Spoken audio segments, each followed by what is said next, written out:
Bonsoir à tous et bienvenue sur Tesla Alsace. Alors je vais parler aujourd'hui de la Model Y qui est maintenant disponible aux États-Unis en version Standard Range.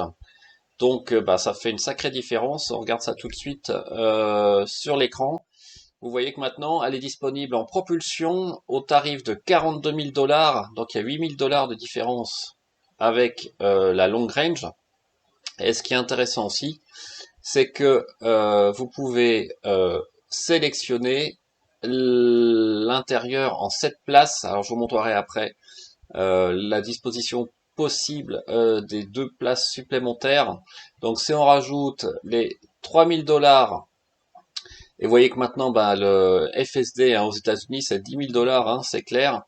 On arrive à un tarif minimum, enfin si on prend le FSD, de 554 990 $, donc on va dire 44 990 $ aux États-Unis pour la Model Y Standard Range. Donc c'est vraiment un tarif attractif, sans compter évidemment les primes qui sont aux États-Unis assez spécifiques. Vous en avez par exemple en Californie pour vous inciter à acheter une voiture électrique. Et si on revient au début, on voit que le range de la voiture est à 250 miles. Donc finalement, c'est un range assez bas. Au départ, Elon Musk avait dit qu'une voiture, la Model Y, ne sortirait pas avec un range de cette amplitude. Alors 244 miles, ça fait un peu moins de 400 km.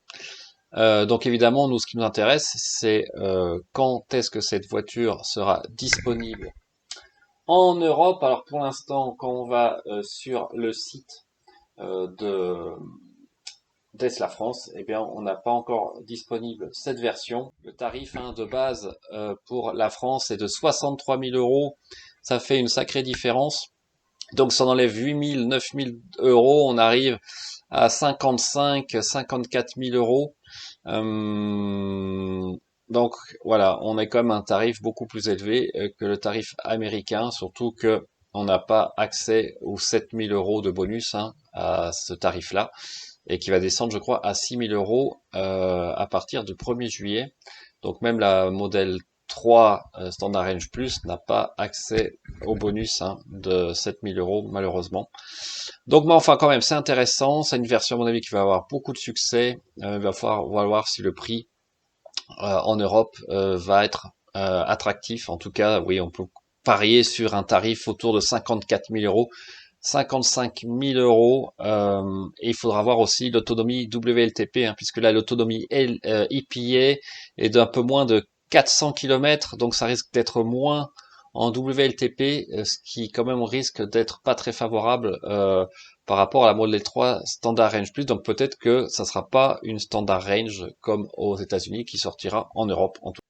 Et maintenant je voulais montrer une vidéo sur Tesla Daily où on voit l'intérieur potentiel de la Model Y en 7 places avec la troisième rangée de 2 sièges qui serait donc dans le même sens que les autres sièges. Donc c'est assez intéressant, ils ont l'air assez larges.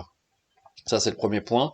Et vous allez voir après le système d'ouverture des sièges arrière, puisque effectivement maintenant il faudra pouvoir avoir accès. Alors là, vous voyez, voilà, un système assez classique où le siège se replie vers l'avant et donc libère la place nécessaire pour pouvoir se faufiler quand même au niveau de la troisième rangée. Donc, en espérant que ces photos soient réelles, mais je pense que oui. Donc, voilà, pour moi, l'intérêt de la Model Y, c'est vraiment ça, c'est d'avoir une rangée, troisième rangée de 2 places supplémentaires qui peut être bien utile. Et puis surtout aussi que j'espère que la voiture est un peu plus haute, qu'on a plus que 14 cm de hauteur au niveau du châssis pour pouvoir s'accommoder dans des entrées, des fois de garage qui peuvent être embêtantes. Et moi, j'ai expérimenté plusieurs fois. Là, vous voyez la vue en face des 2 sièges, ça a l'air plutôt pas mal, pour des enfants en tout cas. Et enfin, la dernière info évidemment très intéressante de la journée que j'ai vue sur CNN, c'est qu'il y a des rumeurs de discussion entre Hyundai et Apple pour construire une voiture autonome d'ici quelques années. Alors évidemment, d'ailleurs, je crois que Hyundai n'a pas fait de commentaire, n'a pas en tout cas infirmé ces rumeurs. Il y a des bonnes chances que ça soit véridique. Donc évidemment, ça peut changer aussi un peu la donne, hein, vu que quand on considère une Tesla, c'est un peu un iPhone sur quatre roues, hein, au point de vue logiciel. On peut considérer que Apple sait faire, hein, des logiciels à la hauteur. Alors après, des logiciels dans les voitures, c'est une autre histoire.